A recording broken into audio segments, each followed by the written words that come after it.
Good morning, guys. It's a Saturday morning, and we have masterclass today. It's a free masterclass. So the topic, as you can see, is like evolving role of digital data management in digital marketing. And we have very special guest today. We have Pranav. So he is a director, digital experience, CDP. AI analytics at Capgemini, and he is having strong background of over 13 plus of experience. He worked for, Adobe, PwC, KPMG, Wipro. Let me take a moment and tell about him. Like he's an explorer, dreamer. He's been very attracted to create new things like for products, markets, and service. He's having deep insights into emerging market dynamics, a strong ground in early stage of ventures, and passion for technology, corporate P&L strategy has positioned him to bring different perspective to startup incubation, innovation, venturing. And he is part of different startup ecosystem actively, and mentor startup building their both operations and sales strategies. And Pranav has mentored several global B school graduates, interns, and he also speaks at different industry forums. And now today he is in Antwerp. So very warm welcome, Pranav. Thank you, Rumpi. Yes, I think Pranav, you can. I will stop sharing. You can start sharing your screen, and we can start with it. Right? Sure, that works. Yeah. Okay.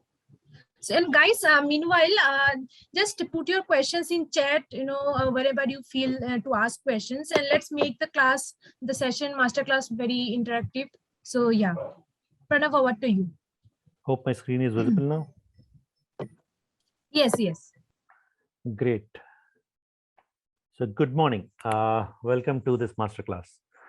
And I'm sure a lot of you, what you see on the screen would have seen this earlier as well. What I'm talking about is the fortune cookie.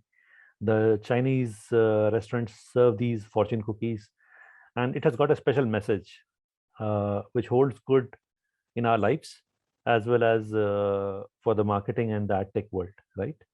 So when one door closes, another opens up. So that's a very profound statement, deep one, that there's always something brighter which is awaiting at the other end, right? So let's get into the core of the things. So I'm sure some of you have some background around digital marketing, and but still taking into context that we would have people coming in from different varied backgrounds.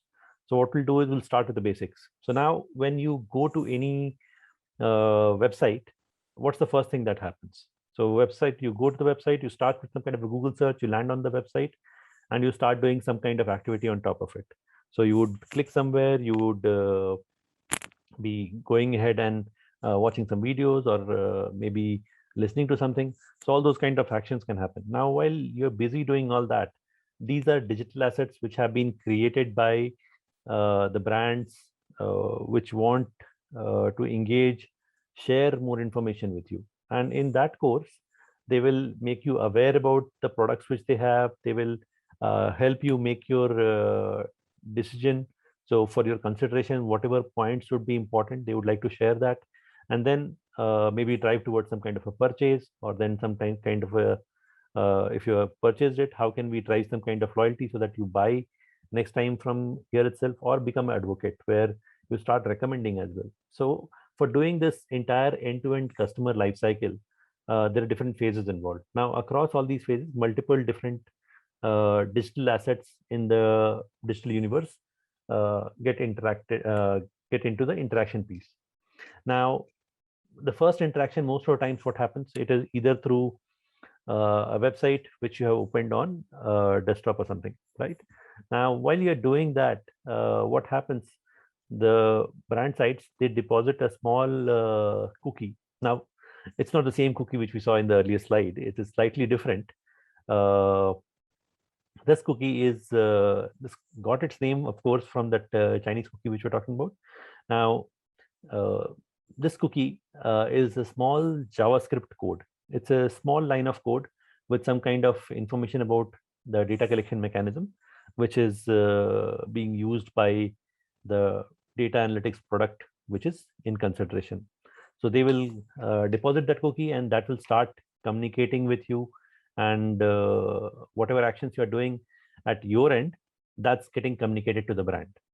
So it's like a client server kind of architecture, where is some activity which is happening on your on the website which you have visited, and whatever actions that you do, that gets communicated to the brands. So that's how a cookie mechanism works. Now, cookies are of multiple types. So it could be a first-party cookie, it could be a third-party cookie. So what's the difference between a first-party cookie and a third-party cookie? When we say first-party is the brand which is owning that.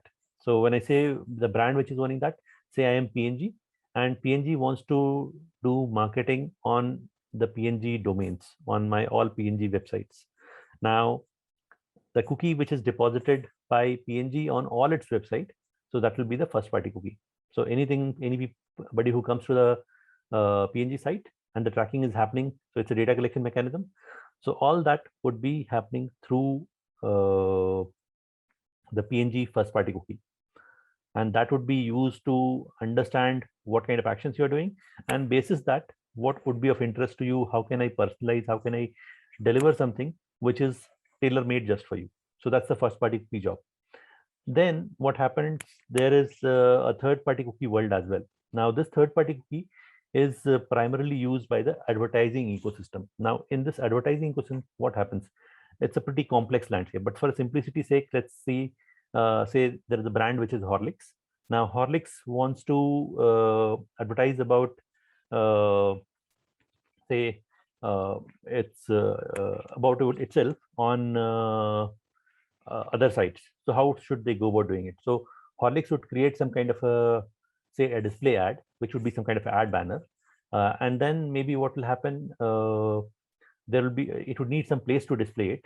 So for that, there are multiple sites which would be there, some fitness site, some kids site, or some women's site, where they would have their own versions of those banners prepared, small images prepared, which will be displayed on these sites. So these women care sites or kid care site or some kind of sports sites, they would have some real estate where, and on this real estate, when I say real estate, it would be some slots which would be there on the entire page where people can see some ads getting flashed, right? I'm sure all of us visit there and we see that. So when something of that sort is happening, there is this real estate which is there. Now, Horlicks needs to communicate with these sites. So it could be, let's say, for simplicity, it's wellness section of Times of India. Now, Horlicks wants to display at wellness site of Times of India. It can't do it independently. It has to be in touch with someone who is a broker, or now in today's world, we have something called as real-time bidding systems, which allow to share that kind of bring those two pieces together. So the brand and the real estate, which is coming in from the sites like TOI Wellness, right? So we bring them together, they bid, they agree to advertise, that Horlicks will be able to advertise on that slot. So that's done. Now the agreement is there.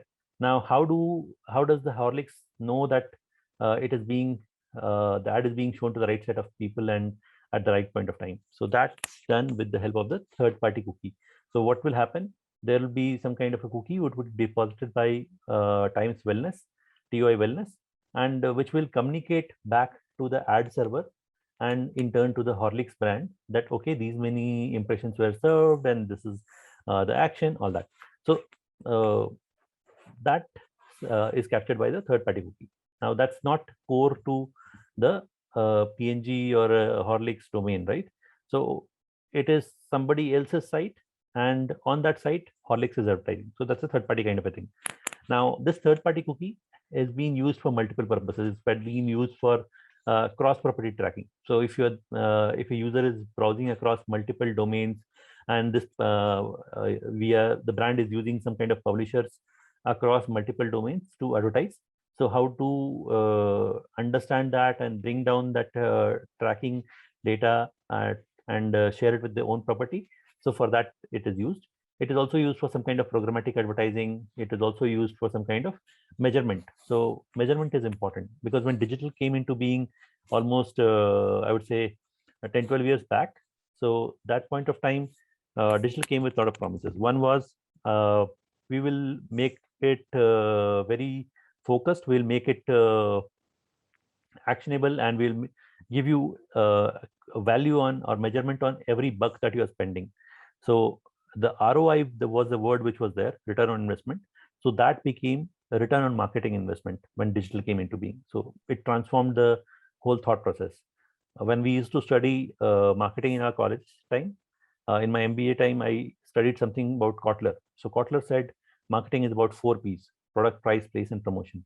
But in today's world, the 4 P's exist, but again, it is slightly twisted or augmented, I should say, with the 4 C's. Now, 4 C's, what does it mean? Of course, customer is there at the center. Then on top of that, what you do is you bring in a layer of compelling experiences. All these compelling experiences need to be driven across multiple channels. The channels are exploding. Earlier, it used to be just web. Now, email, mobile, social, all that, IoT devices, smartwatches, all that came into being, voice assistant as well. So delivering the content across all these different channels. And while you're delivering across these channels, it shouldn't be the case that at one channel you say that you are a loyal customer, other channel you are saying that you are a new customer. It should be consistent. So consistency is the third C which is there. Now, while delivering the consistent messages, it should be contextualized as well. It should be tailor-made for the audience, because nowadays the millennials, they expect everything to be focused around what their expectations are, or even by general Maslow's law of thing, right? So it says that people have an innate desire to get things what they want. So even in this case, what it be, they want things to be focused on their own thing rather than having something generic being received. So how can I get something tailor-made there? So with that intent came the concept of contextualization. So that's how the 4 P's shifted from to the 4 C's in today's world. And we talked about the marketing and the advertising world. So advertising world is hugely dependent on the third-party cookie, because that's what is enabling whatever data which is coming in from the brand to the publisher side. It gives an accountability on whatever clicks or views or whatever metrics we are tracking. So that's being conferred or shared back with the brands. Now, if that's not there, then why should the brands go ahead and place their trust and advertise through the publishers, right? So that's been the core foundational block which has been enabling this advertising industry. Now, a lot of things are changing, right? And what has happened recently, in the recent almost like for last 1.5 to 2 years, there's a lot of concern around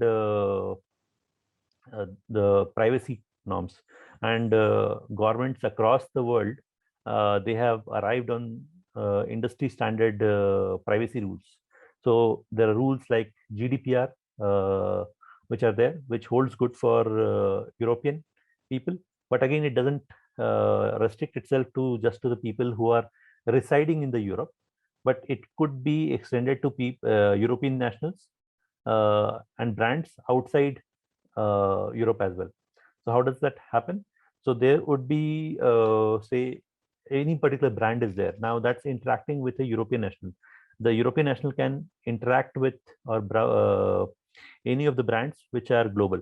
So the European GDPR says that if you're talking about with a European national, you should be able to provide the end consumer with the ability to go ahead and make changes at any point of time, take their consent before the data is getting shared, and they should have the ability to remove their data from the brand's data system as well as possible, whenever possible or required by the end consumer. So it should allow for all that. So that's on the GDPR front, how it needs to be enabled. And similar is the case with CCPA and other California Act and other acts which across the globe. So a lot of rules, regulations coming in. And now through all these rules and regulations which are coming in, even big players like Google, Apple, they are doing, they are showing some steps around how do I exercise better control over the privacy? How do I take care of consent? I'm sure whenever you would have seen an increase in the consent thing these days, allow cookie, or I consent to share my data, all those kind of things have increased in the last 1.5 to 2 years time frame. So now what has happened, a lot of CMP platforms, consent management platforms, have been integrated, which ensures that the brands take into consideration that the customer consent is taken for using cookies. So that was one piece. Now there is whole buzz about Google and Apple saying that we will go away from the third-party cookie. Now, what does that mean? Third-party cookie and IDFA and all that people are talking about. So IDFA is nothing but ID for advertising, and there are multiple references which are there. So for Apple, it is IDFA. For Google, it is GAIDs. For AAIDs, Android advertising IDs, Google advertising IDs. So those are different acronyms which have been used. Now, those are being used to track in today's world the actions which are being done by the end consumers, people like us who are going ahead and interacting on the website or mobile sites or other places. So it's been a constant war. I think brands every time go ahead and they want to. One second, someone is trying to enter. So let's allow them. Yes, so, I have allowed them. Yeah. Great, sure. So brands continuously are in effort to reach out to the wider set of people and share about their products. And now if Google says tomorrow that we will not allow the tracking to be there, so then the whole dependency which was there on the third-party cookie or the MAIDs, the IDFAs, which were being used for tracking collection of data and understanding the customer behavior, the end consumer behavior, so that will be gone. So how should the whole advertising industry is actually based on these, and that's being said that it will go away. So that's what the cookie crumble is all about, right? The third-party cookie going away. But there is nothing much to worry about there, right? So there, whenever, as we saw in the first slide itself, there is always something better coming up now. So, and even when we talk about these Google and Apple firms, so what they're trying is to ensure and build trust with the customers, but at the same time, they're working at their back end to revamp how the advertising system needs to play back. So a lot of work on the technology side is happening, which will ensure that it will be prepared for the future. So even if this third-party cookie is going away, so how will the first party or second party data can be leveraged, or the multiple modes in which it can be leveraged to drive the advertising ecosystem. So of course there is a concern, but there's a lot of work also being done at the back end. Google came up with something called as FLoC. Now they came up with FLoC, but again it didn't give them the desired outcomes. So what has happened in the recent past, I think 2 months back or 3 months back, what has happened, Google came back and said that we will extend the depletion of the third-party cookies. So we will extend it by another year or two, and we'll let it work for that time. So it also impacts Google, right? Because Google is also having a strong advertising ecosystem. So it has been using technologies like Google advertising, DoubleClick, all those technologies has been there. Now it will impact their business too. So they need to be prepared, better equipped, how to handle this kind of a turmoil which is happening in the advertising ecosystem. So this is some timeline which talks about how the different changes happened, how GDPR and CCPA came into being. Safari did some kind of intelligent tracking prevention, ITP 1.0, 2.0, 2.2. Lot of changes happening, right? So many, and it's difficult to keep track of these as well. So every day some new announcements. Now, if this third-party cookie is going away, okay, I understand it's going away, but how does it impact the marketing ecosystem? So right now, the whole dependency is that cookies are being used for tracking the customers, tracking the end consumer behavior. So one of the area is the cookie-based acquisition, which happens through cross-device analytics. So there are brands which are depositing cookies or using MIDs or stitching these IDs to create a single view of the customer with the anonymous behavior and the known behavior. So that's happening across multiple devices, and devices are increasing every day, right? So that's there one front where it's going to impact. Second is around how do I ensure the customers who are coming, the consumers who are coming, how do I understand their behavior, and then what kind of next best action, next best offer which I should go ahead with. How do I, if they move away from my digital property due to some reason, maybe kid is crying or office call or some other thing, girlfriend calling, wife calling, all that could happen, right? So if the people move away from my brand site and supposedly they have added item to my shopping cart, how do I go back and bring them? So for that, there has to be some kind of communication, some kind of analytics activity has to be done, which I will send some kind of analytics trigger, which will in turn generate some kind of email or a push notification. Those kind of things can happen. So that's how retargeting works with the help of cookie-based communication.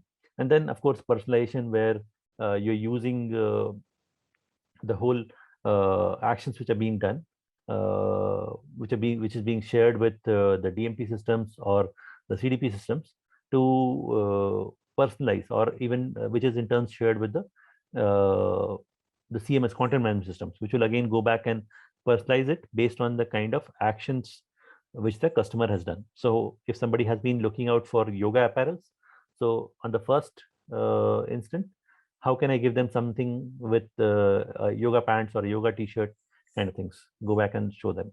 So, and that too in real time. So that's where the personalization things focus on. And then, of course, there are multiple different touch points. So which one actually led to the conversion, whether it was the first touch, last touch, or somewhere in between. So these are different pieces of the cookieless cookie world, which is getting impacted because of this kind of using the cookie. Now, what is changing? So the change is that third-party cookie is going away. Mind it, the third party, right? So third-party cookies are what? These are used by the advertisers. So that's going away because the regulation and the privacy laws are restricting more on the third-party tracking. So whatever information which is beyond the control of the brand, so that's where the focus is, that we should move away from that, and we should focus on exercising better control. So when we say better control, what does that mean? So if, say, I am Ford and people are coming to my site looking for some kind of Ford Endeavor or some Ford Figo specific information, I should be able to deposit some cookie. I should be able to go ahead and start the I should be able to do the first party tracking, the data collection. I should be able to do that, right? And then I can personalize the journey of this particular customer who has visited my own domain, my own ecosystem, based on the clicks and actions which are happening in my own digital universe. So that's one thing which is happening. Now, another thing which is happening is the data which was earlier getting collected. So now it is being looked into some kind of a hashed format. So whatever earlier actions were being done, so how can I do that with the help of, I'm sharing it, but with the help of some kind of an encryption, decryption logic, which is there. And then I try to map that at the CRM end with some kind of a reconciliation mechanism using some kind of a key and map it to the customer profile. So that kind of a thing is happening.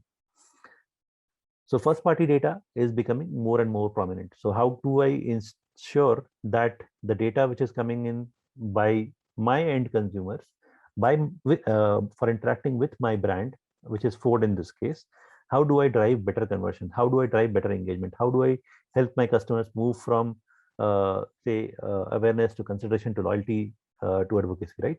Or purchase. So that's where, so first party data, first party cookie is still there. So only it's the third party which is going away. Now, the third party cookie is going away. So we are focusing on the first party information. So what are the other methods I can use? So I need to ensure that the data which I'm collecting from the first party site, I'm taking all the consent, I'm taking all information in real time. Now, I need to give the experience to the customers in real time. So when I say real time, the expectations are changing. Earlier, what used to happen, brands would collect the data through some kind of web analytics or something, and then they will port it to some kind of visualization, some kind of modeling would be done, lookalike audiences will be created, and then we will go ahead, do some kind of tracking in backend. And it would take some kind of 5 to 10 days kind of effort. But then it started to become shorter. And in today's world, in 2 to 3 days or even 15 minutes kind of time frame, it used to happen. But the expectations have increased far more. So the expectation is to do something real time and omni-channel. So it might be at one, I am browsing at desktop now. Next moment I would be on mobile. And how do I ensure that the experiences are compelling, experiences are consistent, experiences are continuous across these touch points, and experiences are contextualized across these touch points. So for doing all that, what is important is there is some kind of method which is collecting data in real time. And at the same time, so there comes the concept of the edge platforms or edge networks. Now, these edge networks bring in the nearest cloud, the whole dependency on the cloud infrastructure is actually being limited. Now, with the help of this edge platforms, what can come? So the computing comes near to the place where the action is happening. So with that, what will happen? It will decrease the lag which was there between the data collection side. Then what is happening? So companies like Adobe, what they have done, they called it, they have developed something called as Web SDK, Alloy.js, which brings into multiple different technologies which we use for personalization, for audience management and analytics into one single library. And through that, you are doing the edge work at the site where the data collection is happening. So that's being done as we talk. So that's one method which is there. Then people are talking about server to server destination of data collection.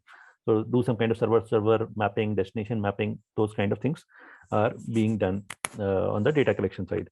Now, okay, you're collecting the data, that's fine, but the data has to be streamed into some kind of a data collection system.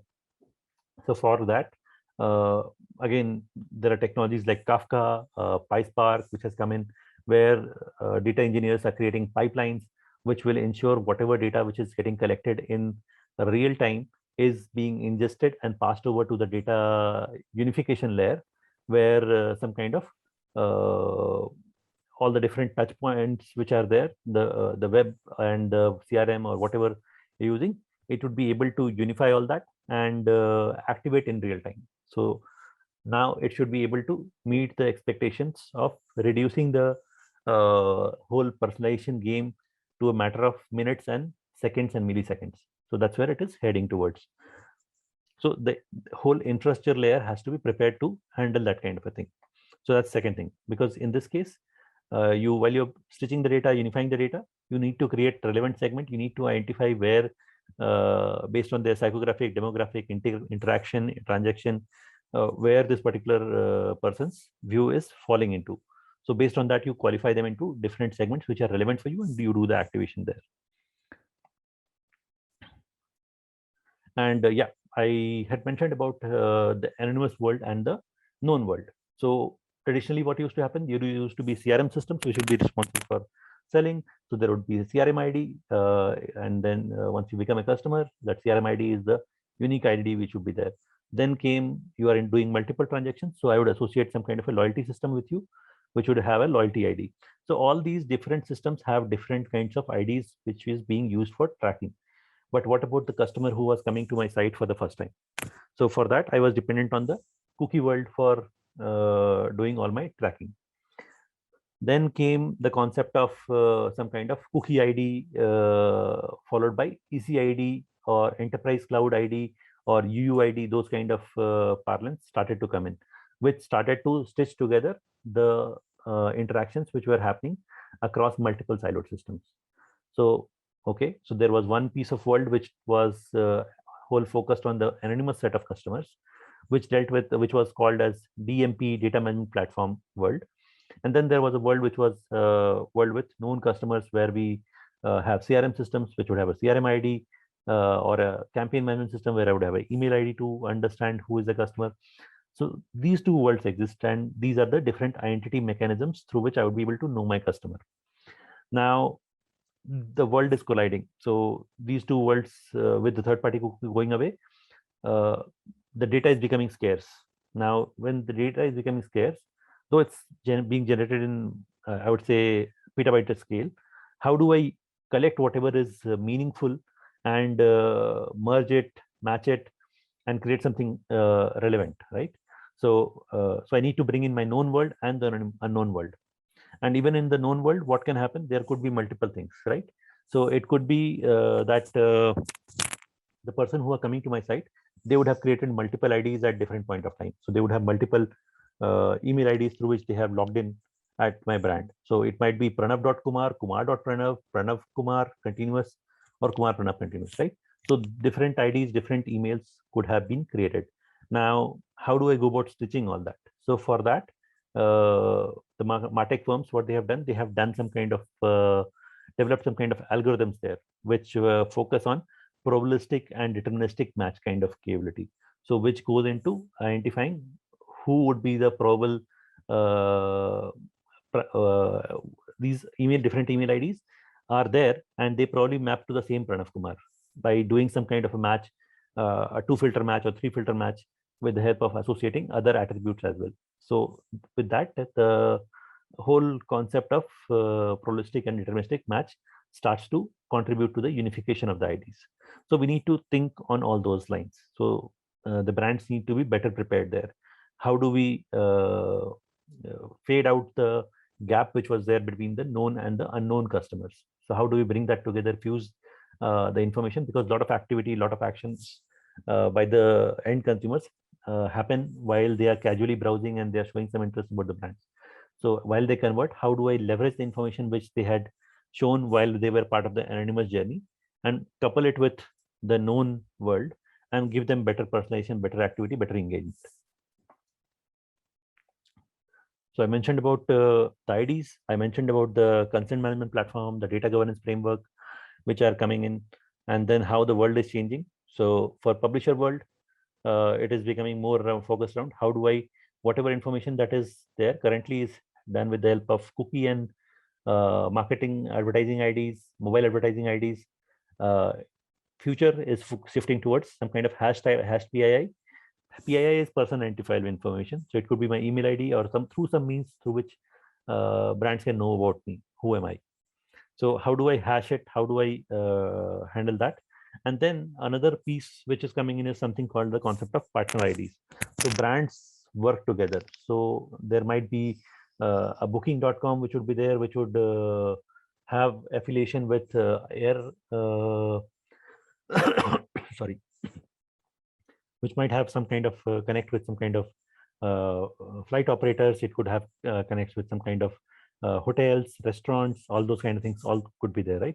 So there is some kind of a arrangement between these different parties that they will agree to share the data. Now, before this sharing of data agreement takes place, they also take the consent from the customers that we will be sharing, we need your consent to share the data to improve your experience. And people who give that, so they take the consent, and based on that, they agree to share within the ecosystem. So this kind of a two-party sharing of data, that's called the second-party data sharing. Okay, so where it could be HDFC, which has partnered with, say, Indigo, and both their customers can share data. The customer data is shared with each other. So they might say that you have booked a new flight, and why don't you use our HDFC credit card there at this lounge or whatever. So those kind of things can happen. So that's there. That's on the partner ID or the second party data concept. Then there's a concept of third party data as well, where there are providers like Axiom, Bezo, who are selling the database of customers. So they have taken the consent from the customers that we are okay to share our information, our preferences, if we are getting better experience and engagement. So they sell that data. So brands buy that data also from the market. So bringing that third-party data is another thing which is there. And then another concept which has come in, which is called as device co-op kind of thing. So at the same home, there could be multiple people who would be using your same device, and or the same person could be operating once at a laptop, other time at a iPad or a mobile. So multiple different touch points, and the same person is interacting. So how do I go about stitching those? So based on the kind of anonymous journeys and then the known journeys, there will be some kind of registrations or some kind of profile logins that will happen, and that is used to stitch together the information to create the view about the customer. And then what also happens is brand takes the consent from the customers, and brands agree with the technology provider that why don't we create some kind of a cartel or some kind of a brand nexus where we agree to share or exchange the data about our customers. We share about which devices which particular customer owns, and based on the profile, we would be able to know what are their preferences and expectations, and then provide them that kind of a tailored experience. So that can come in there. Yeah, this is an exciting one. This happened for Sony PlayStation. Now, so what did Sony PlayStation business do? They sent out a communication to all set of customers on the Sony PlayStation. So because they have come up with, they had PS5 and they wanted to drive more sales because people are working from home. So they need a break, and why don't they invest in PS5? So they sent out a communication to all of its customers. It happened just in June, a couple of months back. So what happened? People went ahead and started. It created a huge furor on Twitter. So people went ahead and started saying that the Sony doesn't understand that I already have a PS5, and they still expect me to go ahead and stand in the queue and wait to buy the PS5. And this was completely crap, right? You expect the businesses to understand who their customers were, who has already purchased with them, and who would be the customers who would be interested in PS5. So that was not clearly communicated to the different sets of audiences which Sony had. Now, if they had some kind of a solution which could help them understand, okay, these were the people who are part of your CRM system, who have already bought your product. This is the data which is coming in from your own campaign management system. So now if you do some kind of a overlap and do some kind of a suppression or cleaning of the profiles which had already purchased PlayStation from you, this kind of a marketing folly could have been avoided, where they would have sent some kind of a communication only to the tailored set of folks who have earlier in the past shown some kind of interest on the buying PS5. So this was a huge problem which Sony faced, and they worked on that as well. They have worked on some solution to move away from this.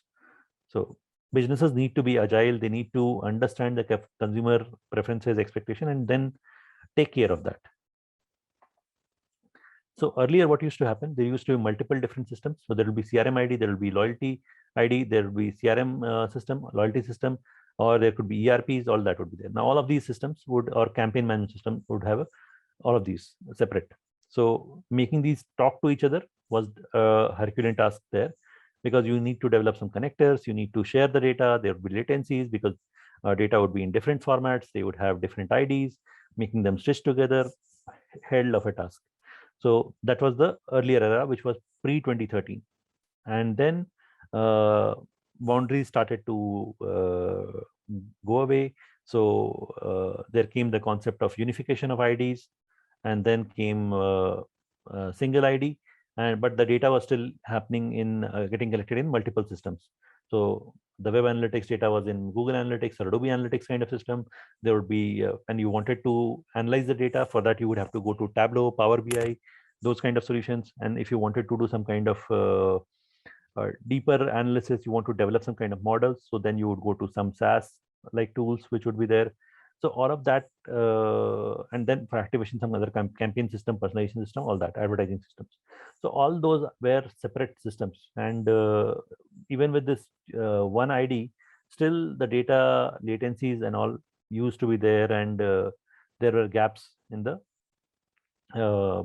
journey.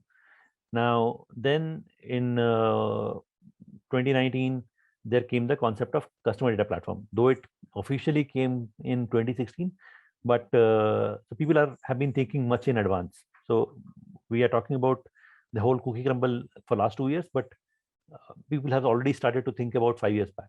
So that's the kind of thing. So here, what happened? The whole concept of unique identity and data being collected and unified and activated in one place. So that kind of a concept started to come in, which is in today's world, which is what is called as customer data platform. Now that's becoming quite popular in today's world, because brands are realizing that they no longer have the option to rely on the third party. So how do I make my first party data more stronger, whatever, and all that in a real time omni-channel manner? So I should be able to serve my company customers across all the channels in a real time situation. So imagine crunching petabyte scale of information. There's so many tons of data that is getting collected, and using deciphering what one customer wants and giving them something tailor-made for that. So that's the kind of world we are currently into, and these systems are being designed for that. And these are maturing systems, so they are maturing as we are talking. So this is a new area, so a lot of work is being done here.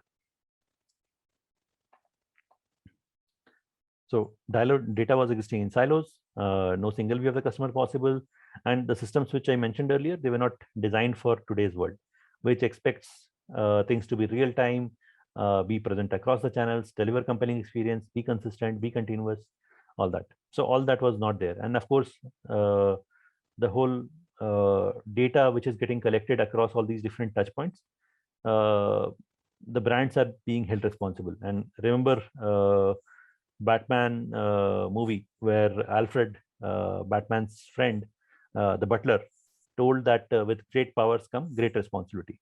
Similar is the case here. So brands, they are the custodians for the customer data.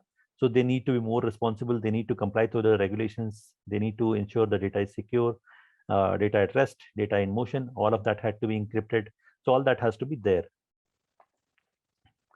Pranav, we got a question from Jayendra. He is asking, can you give some example of today's system? Today's system, so today in today's world, see, world is changing quite so, and brands are at different levels of maturity. So right now the third-party cookie is there, but we are preparing for a future where the third-party cookie would have to go away. So how do we be better prepared there?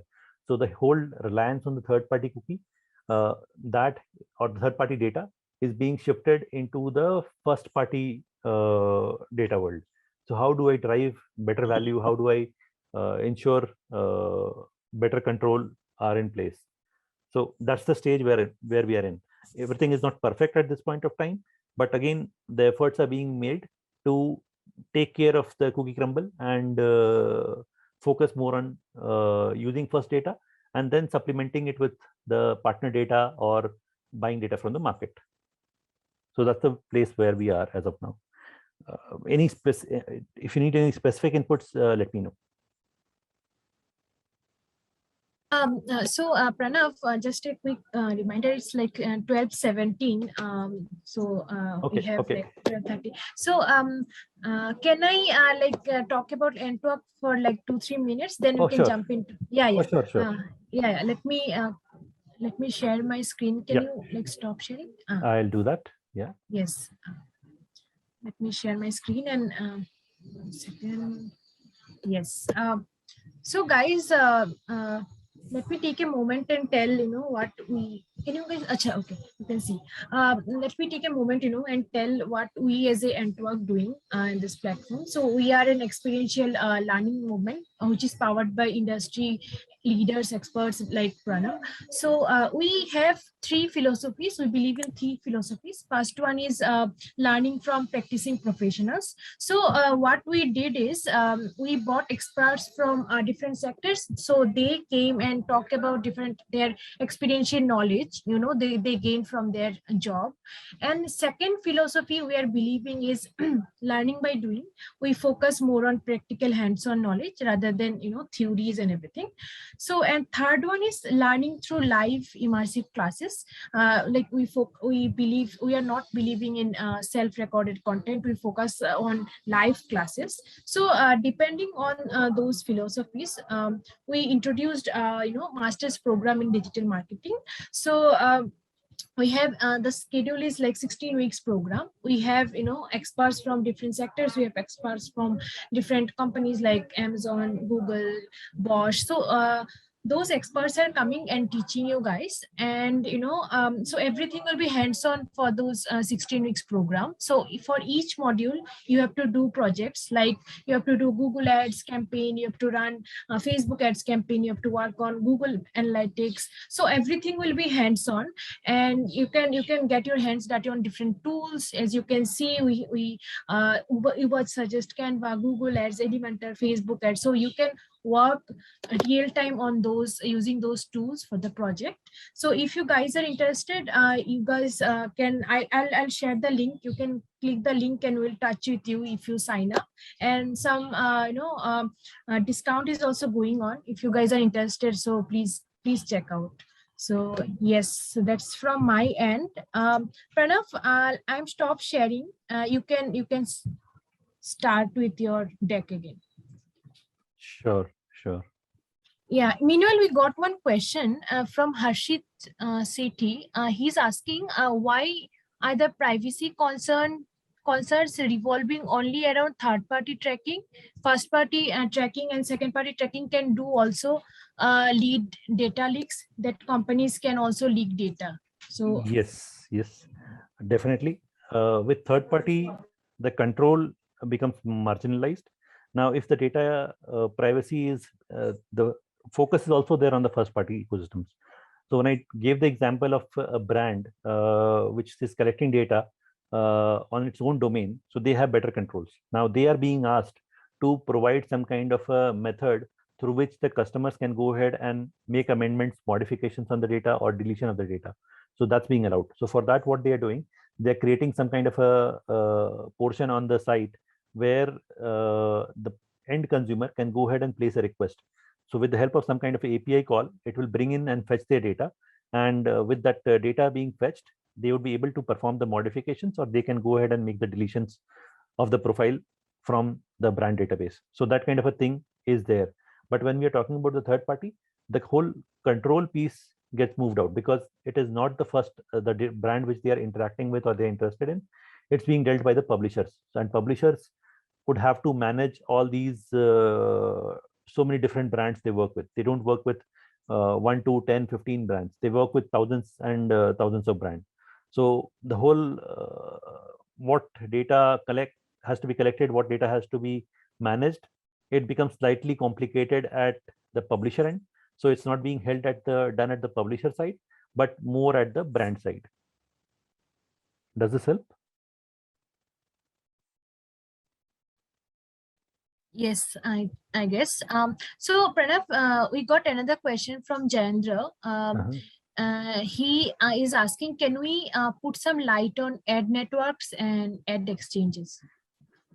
Ad networks and ad exchanges, I think we can do that, but I would say that's more of a separate topic in itself, because it's much wider, and I would say it requires some more concepts to be shared.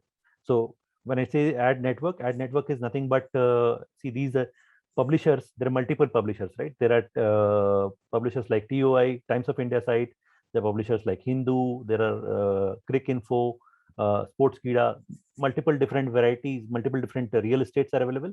Now they themselves can't go and talk to each brand. So what happens? The middleman comes in. This middleman, earlier what used to happen, there would be people who would be part of these ad network firm who would handle the relationships with the brand as well as the publishers, and they would know how much of a real estate, how much time, what cost, all that. And then they would go and have a discussion with the brand also, how much time they need to do all that. So that's how that middleman used to act as a broker between these two. Then all this started to get automated. So then came the concept of the real-time bidding or RTB systems, where there is a brand, there is a publisher, and then between them there is a demand side platform, there is a supply side platform. And then while you need to bring the demand and supply together, then there will be some kind of ad exchange which will come in, where there will be real estate that would be flashed for bid, and similarly the brands would go ahead and place a bet for that particular real estate. So, and that would have to happen in real time. So there would be multiple real estates which would be getting traded, and multiple brands would be vying for that space, and there would be a bid kind of a thing that would be happening in real time. And they would whosoever gets that, based on the qualified customer and the kind of persona and all, so as to drive some kind of better conversion. So at a high level, I think this kind of a thing I can talk about. But if you want to know more detail, we can get into a separate session or a separate dialogue around the same, because all of these are pretty deep topics and require more time. Yeah, hope that helps. Yes, I think definitely. Pranav, you'll be sharing the screen? Yes. Yeah. So I think we were at this space where we were talking about the cookieless. So the whole, the way the world used to operate, so that's shifting. So even though the server-side tagging, the server-side technologies came in, Edge network has come in. So all that is trying to ensure that the third-party cookie kernel does not impact much on the business. But still, what brands are doing, they are taking this as an opportunity to focus more on their own ecosystem. How do we strengthen our own infra? How do I strengthen my own technology to ensure that whatever data that is getting collected, I'm able to do better campaigns or engagements around that. Because earlier, what was happening in the early days of media management, so brands used to advertise through these publishers, and then what could happen, there would be at a back end, there would be some kind of a I would say identity thief would be there, or there would be some kind of cyber warriors who would be there, or there would be some kind of people who would actually go ahead and waste those media content which was being fired. So there would be people who would be clicking and wasting that real estate spend which was getting being done. So that kind of thing was happening. So more and more focus is on how do we drive the first party data. So there are multiple use cases which have come in there, so which are talking about one of the most important area is about the ID resolution, because we talked about how the anonymous world and the known world is collapsing and coming together. So how do I bring in and stitch together the identities across multiple different solutions which used to exist? So how do I bring my CRM data, CRM ID, loyalty ID all together, campaign ID, campaign email together, and even the cookie ID, all that together, and create a single view. So one is the topic that is very important. And then around personalization, journey management, how do I bring in AI and data science there to drive personalization in real time? How do I quickly classify them as a part of the audience, do some kind of lookalike modeling, do some kind of multivariate testing, provide them with the most relevant experience with the help of some kind of a multi-arm bandit strategy. So those kind of things are becoming quite popular in today's world. And of course, prospecting. So from a brand perspective, there are only 3 use cases which are there, I would say. So across any industry. So one is about how do I drive customer acquisition? How do I ensure I retain the customers whom I have acquired? How do I ensure the people I have acquired, I'm able to get some better wallet share from the end consumers? So that's the whole purpose of marketing and advertising. So how do I focus on that and drive better conversions, better engagements there. I think I have Rupi, can I extend for 5-10 minutes, or is there a hard stop? Yes, we can. No, we can. But meanwhile, we are getting questions. Shall we take those questions? Sure, we can do that. I'll try to move faster as well. I have a lot of content, so that's why. Sorry. Yeah, I know. Questions. We are also getting more questions, so that's why. Sure. Let's take the question. 1 second. So Divakar is asking, Facebook is now stopped allowing advertisers to target people under 18. So he have created multiple custom audience from 2 years. So this data work or not. And so we target as school or stationery product. So with Facebook, it is a different world. So what we call or reference Facebook is called as a walled garden. So in walled garden concept, what happens? You don't allow outside. You only allow custom audiences. You only allow within the ecosystem, the information would stay. So that kind of a thing. Now you can define your own audiences and go ahead and play that. But the whole concept of I would say, if you want to advertise about the school products, I think you need to do a better segmentation around the parents prospectively, because it's the parents who would be actually going ahead and doing the purchase. So focus more on how you're creating products which are friendly for kids friendly, and how it can benefit them. So focus on doing the right segmentation, explore those audience segmentation strategies rather than just making a kids kind of a thing. So you would have lesser control in a walled garden. You won't be able to access that.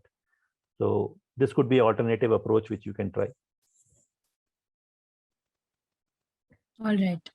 So yeah, we have more questions. Maybe we can take it later. You can continue with your content. Sure. I'll move faster. Sure. Yeah.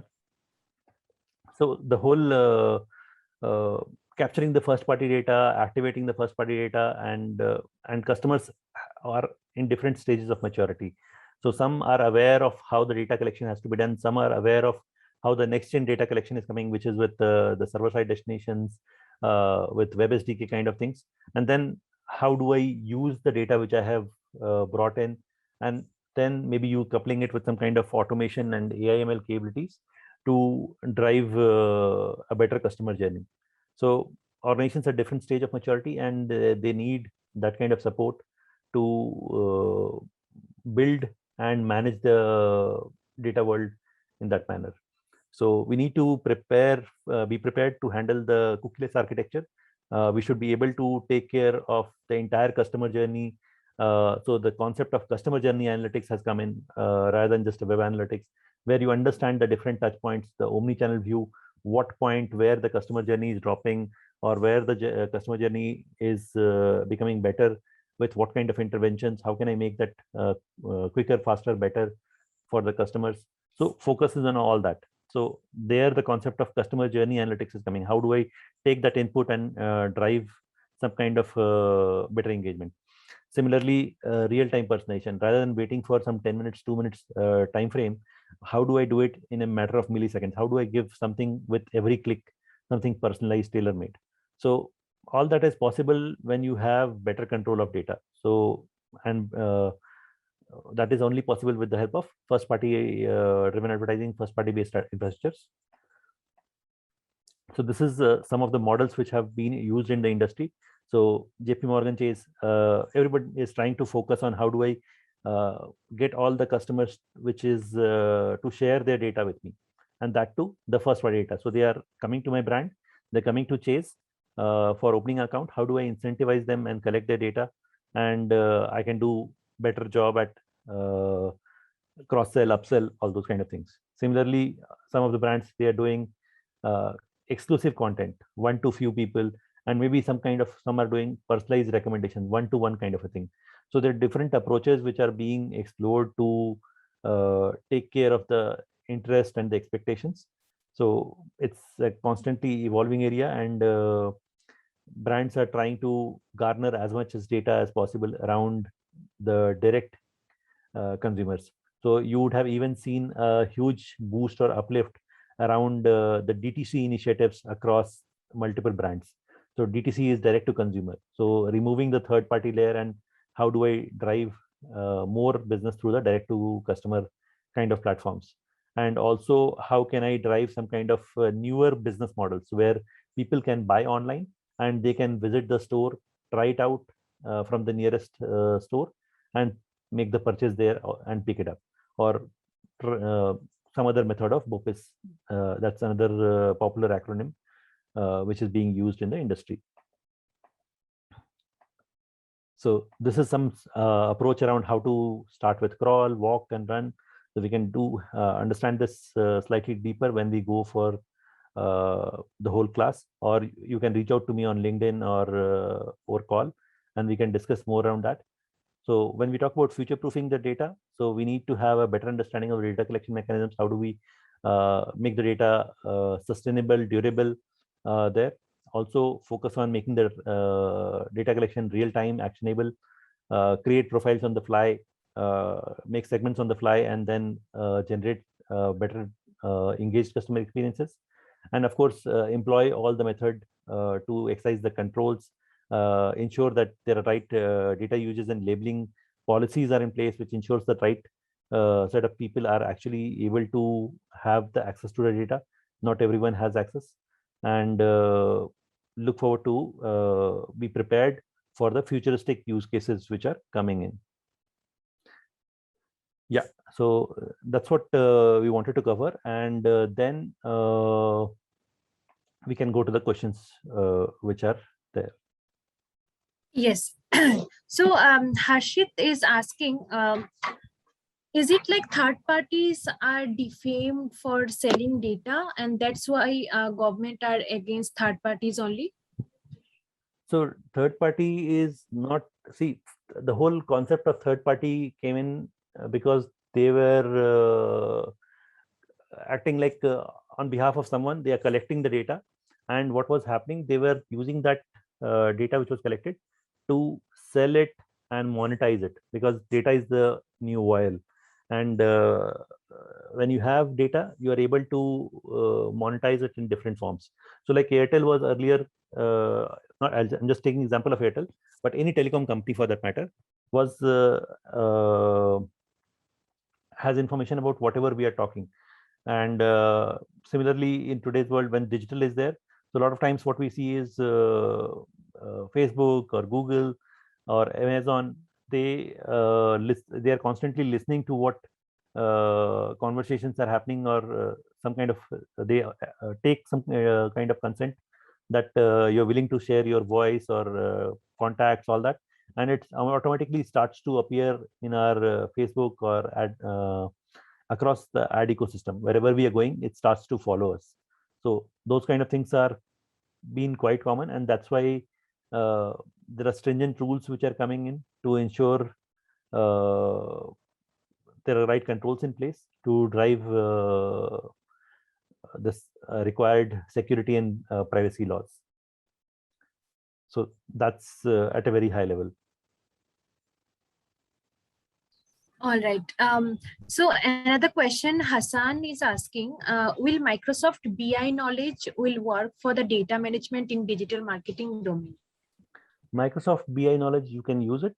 So where, so there are, when we talk about the entire data lifecycle, there are multiple pieces there, right? So Microsoft BI or Power BI is primarily used for the visualization piece of it. So your role can come in crucial when somebody has collected the data and they want to analyze, prepare, take a look at the data in different dimensions. You want to create some kind of pie charts or stack charts and want to see how the performance of the campaigns is, or how the set of people who are interacting with your brand, how are they staggered. So those kind of detailed analysis could be performed with the help of Microsoft BI. So of course you can be part of the digital marketing stack, but the whole, you should aim at a much bigger perspective. You need to understand all the different pieces or the blocks which are there in the digital marketing world, and how each one gets related and interlinked. So some more knowledge, I think, would be required. But yeah, that's you can still be part of the digital business. Yes. So Pranav, let's take the last question. Sure, Last sure. question. Sumit is asking. So he's asking, do you think there will be a workaround soon from EdTech for third-party cookies, as billion-dollar industry business might be at stakes? Sorry, can you repeat that?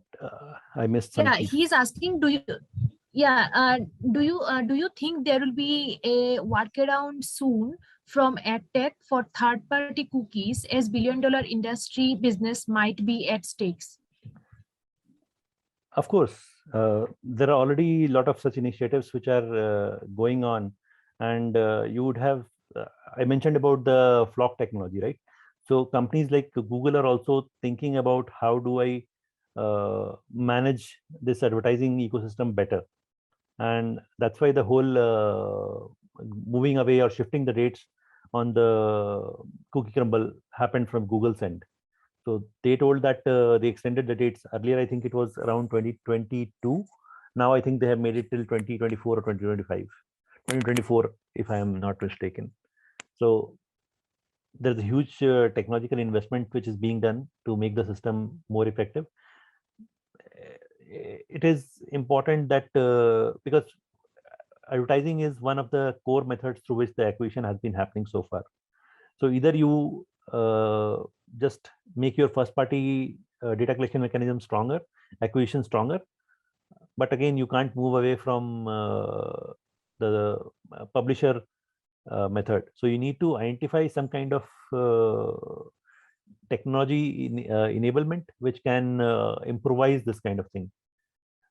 A lot is being done as we talk. I think I skipped some of the slides, but I think there are ways in which the customers or the brands are looking at. So this one was the slide which focused around how the walled gardens are looking to move away, and they are trying to adapt. So walled gardens, when I say, it is either closed ecosystem advertisers or brands like Facebook or those kind of things, right? So new methods are being derived as we talk. Yes, I think we are done, Pranav. And so, yes, guys, please do check out Pranav's LinkedIn account. And yeah, I think that session was so insightful, Pranav, so engaging. So we have crossed the 1 hour mark also, but it was so amazing session. So thanks a lot for the session. Thanks a lot for having an Anttalk platform. And thanks a lot, guys, for sticking around with us more than an hour. So thanks a lot, Pranav. Thank you, and I love sharing knowledge, so feel free to reach out to me for anything required. Happy to help.